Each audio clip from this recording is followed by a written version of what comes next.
தென்காசியில் பொழிந்த மழை காரணமாக அரசு பேருந்திற்குள் மழைநீர் கொட்டியதால் பயணிகள் கடும் அவதியடைந்தனர். சுரண்டையிலிருந்து திருநெல்வேலி நோக்கி அரசு பேருந்து சென்று கொண்டிருந்தது. அப்போது மழை பொழிந்ததால் பேருந்திற்குள் மழைநீர் ஒழுகியது.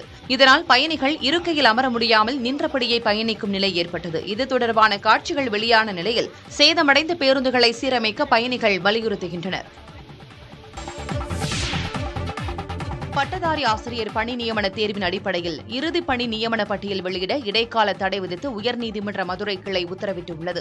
கடந்த பிப்ரவரி மாதம் 4ஆம் தேதி நடைபெற்ற பட்டதாரி ஆசிரியர் பணி நியமன தேர்வின் 13 தவறான வினாக்களுக்கு சலுகை மதிப்பெண் வழங்கப்பட்டுள்ளதாகவும் இது ஏற்புடையதல்ல என்பதால் தற்போது வெளியிடப்பட்ட இறுதி விடைத்தாள் அடிப்படையில் பணி நியமன பட்டியல் வெளியிட தடை விதிக்க வேண்டும் என உயர்நீதிமன்ற மதுரை கிளையில் வழக்கு தொடரப்பட்டது. இந்த மனு மீதான விசாரணையின் போது கடந்த பிப்ரவரி மாதம் நடந்த பட்டதாரி ஆசிரியர் பணி நியமன தேர்வின் அடிப்படையில் இறுதி பணி நியமன பட்டியல் வெளியிட இடைக்கால தடை விதித்து நீதிபதி உத்தரவிட்டார். மேலும் இந்த மனு குறித்து ஆசிரியர் தேர்வு வாரிய தலைவர் பதில் மனு தாக்கல் செய்ய நீதிபதி உத்தரவிட்டார். நாமக்கல் மண்டலத்தில் முட்டை விலை ஒரே நாளில் 25 காசுகள் சரிந்தன. முட்டை ஒன்றின் பண்ணை கொள்முதல் விலை தற்போது ₹4.85 நிர்ணயம் செய்யப்பட்டுள்ளது. குறிப்பாக கடந்த 2 நாட்களில் முட்டை ஒன்றின் விலை 50 காசுகள் குறைந்தன. கடந்த சில நாட்களுக்கு முன்னர் முட்டை அதிகபட்ச விலையாக இருந்ததால் விற்பனை குறைந்ததாக கோழி பண்ணையாளர்கள் தெரிவிக்கின்றனர். இதனால் முட்டைகள் அதிக அளவில் தேக்கமடைந்ததால் தற்போது விலை குறைக்கப்பட்டுள்ளதாகவும் கூறினர். மேலும் வெளிநாடுகளுக்கு முட்டை ஏற்றுமதியும் குறைந்ததால் விற்பனையை உயர்த்தும் நோக்கில் பண்ணை கொள்முதல் விலையை குறைத்துள்ளதாக தெரிவித்தனர். நீட் நுழைவுத் தேர்வில் அகில இந்திய அளவில் முதலிடம் பிடித்த திருவள்ளூரைச் சேர்ந்த தனியார் பள்ளி மாணவர் சாதனை படைத்துள்ளார். இளநிலை மருத்துவ படிப்புக்கான நீட் நுழைவுத் தேர்வு முடிவுகள் வெளியான நிலையில் பொன்னேரி அருகே உள்ள பஞ்சட்டி தனியார் பள்ளி மாணவரான ஸ்ரீராம் 720க்கு 720 மதிப்பெண் பெற்று தேசிய அளவில் முதலிடம் பிடித்துள்ளார். சிபிஎஸ்இ பாடத்திட்டத்தில் 12ஆம் வகுப்பு படித்த மாணவர் ஸ்ரீராம் பொதுத் தேர்வில் 500க்கு 480 மதிப்பெண் பெற்றிருந்தார். தேசிய அளவில் முதலிடம் பிடித்த மாணவர் ஸ்ரீராமிற்கு சக மாணவர்கள், ஆசிரியர்கள் வாழ்த்து தெரிவித்துள்ளனர். நீட் தேர்வு எளிதாக இருப்பதாகவும் விருப்பத்துடன் படித்தால் அனைவரும் எளிதில் வெற்றி பெறலாம் எனவும் மாணவர் ஸ்ரீராம் தெரிவித்தார்.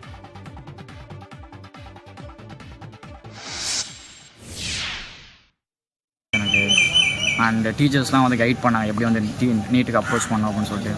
அவங்க கொடுத்த இன்ஸ்ட்ரக்ஷனை அப்படியே நான் பிளைண்டாக ஃபாலோ பண்ணேன். ரொம்ப ட்ரஸ்ட் பண்ணேன். ஸோ அவங்க என்ன சொன்னாங்களோ அதை அப்படியே ஈவினிங்குள்ளே முடிக்க பார்ப்பேன்.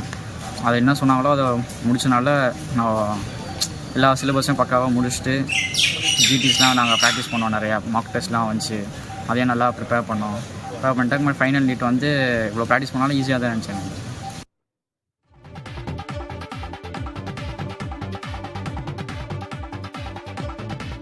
டெல்லி முதலமைச்சர் அரவிந்த் கெஜ்ரிவாலுக்கு இடைக்கால ஜாமீன் வழங்க நீதிமன்றம் மறுப்பு தெரிவித்துள்ளது.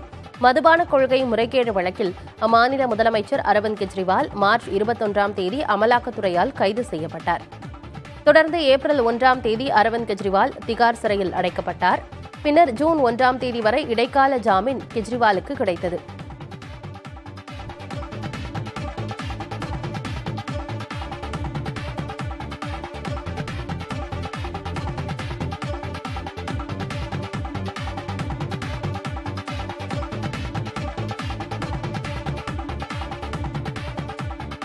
இதை மேலும் 7 நாட்கள் நீட்டிக்க கோரி கெஜ்ரிவால் தாக்கல் செய்த மனுவை உச்சநீதிமன்றம் நிராகரித்தது. இடைக்கால ஜாமீன் முடிந்து ஜூன் 2ஆம் தேதி கெஜ்ரிவால் திகார் சிறைக்கு சென்றார். இந்நிலையில் ரோஸ் அவென்யூ நீதிமன்றம் கெஜ்ரிவாலுக்கு இடைக்கால ஜாமீன் வழங்க மறுப்பு தெரிவித்துள்ளது. மேலும் அரவிந்த் கெஜ்ரிவாலின் நீதிமன்ற காவலை ஜூன் 19ஆம் தேதி வரை நீட்டித்து நீதிமன்றம் உத்தரவிட்டுள்ளது.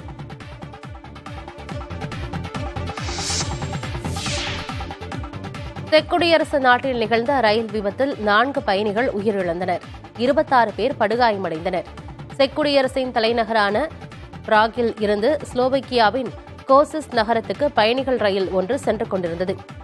பர்டுபிஸ் என்ற பகுதியில் சென்று கொண்டிருந்த போது சரக்கு ரயில் மீது பயணிகள் ரயில் மோதி விபத்துக்குள்ளானது. இதையடுத்து சம்பவ இடத்திற்கு விரைந்த மீட்புப் படையினர் விபத்தில் சிக்கியவர்களை மீட்கும் பணியில் ஈடுபட்டனர். இந்த விபத்தில் 4 பேர் உயிரிழந்தனர். மேலும் படுகாயமடைந்த 26 பேர் மருத்துவமனையில் சிகிச்சைக்காக அனுமதிக்கப்பட்டுள்ளனர். ரயில் விபத்தில் இறந்தவர்களின் குடும்பத்திற்கு செக் குடியரசு பிரதமர் பீட்டர் ஃபியாலா இரங்கல் தெரிவித்துள்ளார்.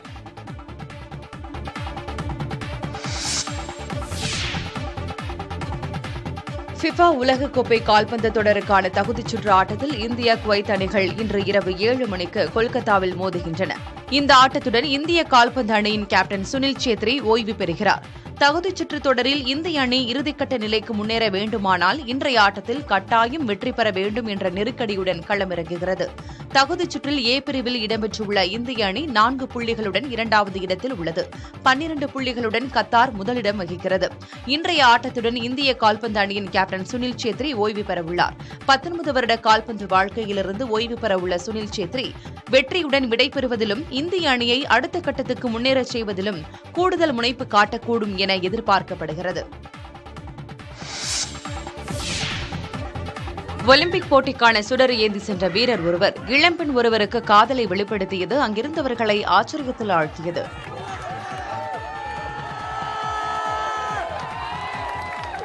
பாரிஸ் நகரில் ஒலிம்பிக் போட்டி நடைபெறவுள்ள நிலையில் பிரான்ஸ் நாடு முழுவதும் ஒலிம்பிக் தீபச்சுடர் பயணித்து வருகிறது. லோரி அட்லாண்டிக் நகரில் சுடர் ஏந்திச் சென்ற வீரர் ரஃபேல் வீரட் சாலையோரம் நின்று கொண்டிருந்த தனது தோழியிடம் காதலை வெளிப்படுத்தினார். இதனை சற்றும் எதிர்பாராத பெண் ரஃபேலின் காதலை ஏற்றுக்கொண்ட நிலையில் அவர் தனது காதல் பரிசாக மோதிரம் ஒன்றை தனது காதலியின் விரலில் அணிவித்தார்.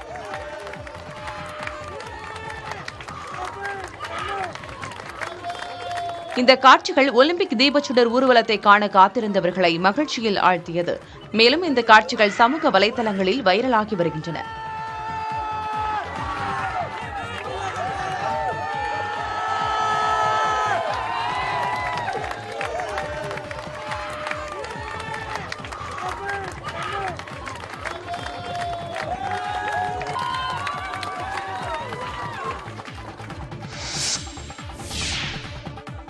கேரள மாநிலம் திருச்சூரில் எம்பியாக தேர்வாகியுள்ள சுரேஷ் கோபி தொடர்ந்து படங்களில் நடிக்க உள்ளதாக தெரிவித்துள்ளார்.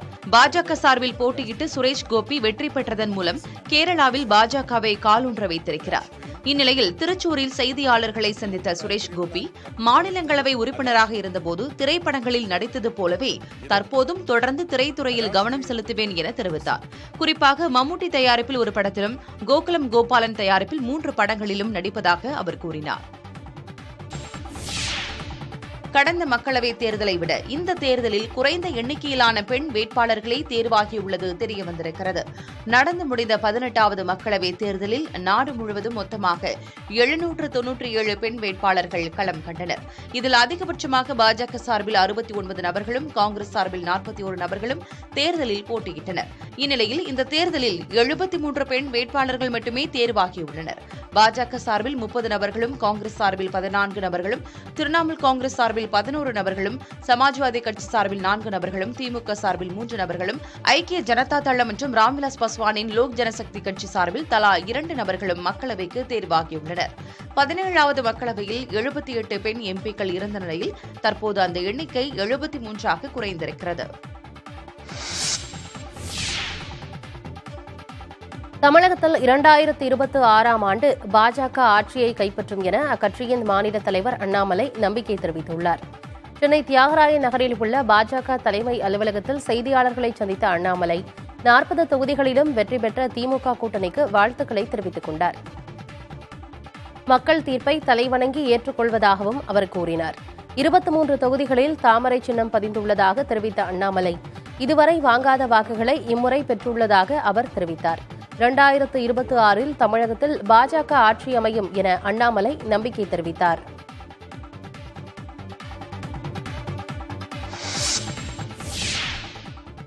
இன்னைக்கு பாரதிய ஜனதா கட்சியினுடைய வளர்ச்சி திராவிட கட்சிகளுடைய தோளில் நடக்காம முதலாக ஒரு பெரிய அளவில் தனித்து நின்று ஜெயிக்க முடியும் என்கின்ற நம்பிக்கையோடு களத்துக்கு வந்திருக்கிறோம். ஆனால் எங்களை பொறுத்தவரை வாக்கு வங்கி அதிகமாக இருப்பது ஒரு விதத்தில் வெற்றி. அதே நேரத்தில் உதாரணத்துக்கு கோயம்புத்தூர் எடுத்துங்க, மாநில தலைவராக போட்டியிட்டது. இதுவரை சரித்திரத்தில் வாங்காத ஓட்டு கோயம்புத்தூர்ல வாங்கியிருக்கு. கோயம்புத்தூர்ல அதிமுகவை பொறுத்தவரை டெபாசிட் ஜஸ்ட் வாங்கியிருக்காங்க. 16.6% டெபாசிட், 17% வாங்கி டெபாசிட் ரீடைன் பண்ணியிருக்காங்க.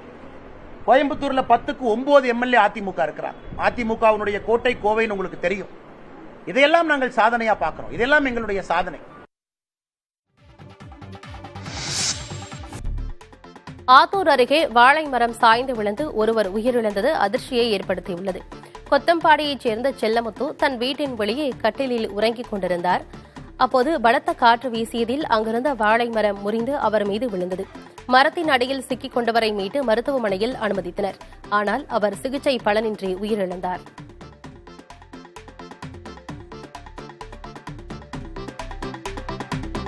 திருப்பத்தூர் மாவட்டம் வாணியம்பாடி பகுதியில் இருசக்கர வாகன திருட்டில் ஈடுபட்டு வந்த 2 பேரை காவல்துறை கைது செய்து 14 இருசக்கர வாகனங்களை பறிமுதல் செய்தது.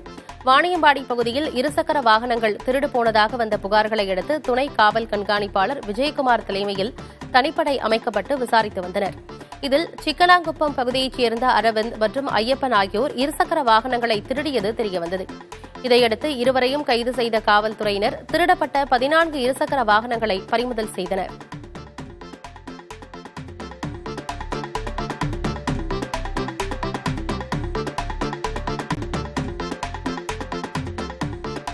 வைகாசி மாத அமாவாசை தினத்தையொட்டி ராமநாத சுவாமி கோயிலில் பக்தர்கள் கூட்டம் அலைமோதியது. ராமேஸ்வரம் வந்த பக்தர்கள் அக்னி தீர்த்த கடற்கரையில் புனித நீராடி முன்னோர்களுக்கு எள்ளு பிண்டம் வைத்து பூஜை செய்தனர். கூட்ட நெரிசலால் பக்தர்கள் நீண்ட நேரம் காத்திருந்து தரிசித்தனர்.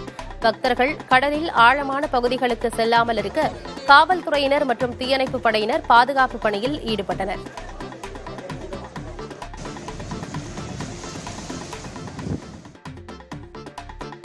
தூத்துக்குடி மாவட்டம் கோவில்பட்டியில் தடை செய்யப்பட்ட புகையிலைப் பொருட்களை வைத்திருந்த நபர் கைது செய்யப்பட்டார். மந்தித்தோப்பு பகுதியில் ரோந்து பணியில் ஈடுபட்டிருந்த காவல்துறையினர் அங்கிருந்த காரை பரிசோதித்த போது 85,000 ரூபாய் மதிப்பிலான புகையிலைப் பொருட்களை கைப்பற்றினர். கைதான நபர் நெல்லை மாவட்டம் கரையிருப்பைச் சேர்ந்த மணிகண்டன் என்பது தெரியவந்துள்ளது.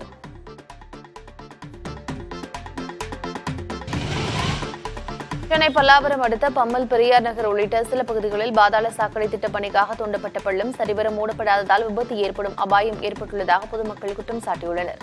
பாதாள சாக்கடை அமைக்கும் பணிகள் நிறைவடையாத நிலையில் தற்போது பெய்த கனமழையால் அந்த பகுதி சாலைகள் சேரும் சகதியுமாக மாறி பொதுமக்கள் அந்த வழியை பயன்படுத்த முடியாத சூழல் ஏற்பட்டுள்ளது.